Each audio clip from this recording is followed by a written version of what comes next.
I'm Dr. McKee. I'm a neuroradiologist and another one of the doctors that you don't want to need their services.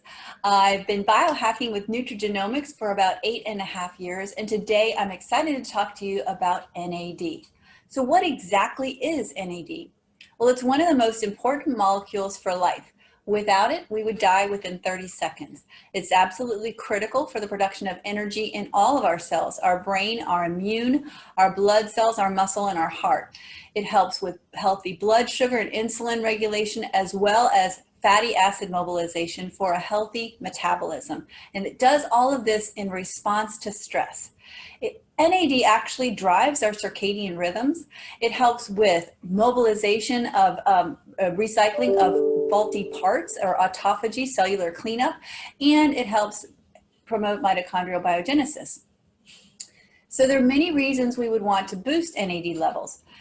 Number one, as we age, our production of NAD from scratch declines, and more important, NAD salvage and recycling, the main pathway which we generate NAD, diminishes significantly. And these both happen simultaneously with the fact that our demand for NAD increases with age, because NAD is the fuel for proteins that protect and repair our DNA. So NAD gets used up at higher rates as we age, and by the time we're 60, our NAD levels are reduced by 40%. Boosting NAD helps support healthy aging in a number of ways. It supports healthy protein synthesis. It increases mitochondrial number and function. It helps to remove zombie cells, which are aging cells or senescent cells that are very, very toxic. It supports proper epigenetics and maintains healthy DNA integrity. It assists with proper immune function, including the regulation of a healthy inflammatory response. And interestingly, it helps maintain lower levels of abdominal fat. So NAD is actually the only fuel, the sole substrate, the food for a couple of important sets of proteins that are responsible for DNA repair and protection. One of these is a family of proteins called the sirtuins that act as the CEO of our cells. They tell all of the other proteins and enzymes where to go and what to do.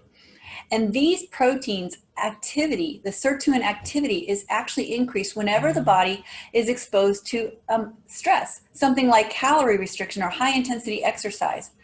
In fact, the increase in the activity of the sirtuin proteins is one of the main factors responsible for the amazing health benefits of high intensity interval training and intermittent fasting. So obviously, increasing sirtuin activity is a very good thing. These lifestyle interventions of a little bit of stress or hormesis are the main ways we've previously been able to increase sirtuin activity. In fact, chronic calorie restriction will raise sirtuin activity by 94%, which is good, but it is accompanied by many unpleasant effects like grumpiness and hunger and possible nutritional deficiencies. So recently it's been shown that adding a couple of the precursors of NAD or raw ingredients can actually increase sirtuin activity, but actually not as much as you would think, because remember, most of our NAD is synthesized through recycling or salvage. And if you add these precursors, you can increase sirtuin activity by only 2% in 24 hours, up to 40% after several weeks. Now, a better way would be to upregulate the enzymes not only responsible for de novo synthesis from scratch of NAD, but also the enzymes responsible for recycling or salvage, which is what NAD synergizer does. If you take our NAD synergizer in 24 hours, sirtuin activity is upregulated 100%. And I am so excited to know that there is a simple, inexpensive and fast way to double our sirtuin activity.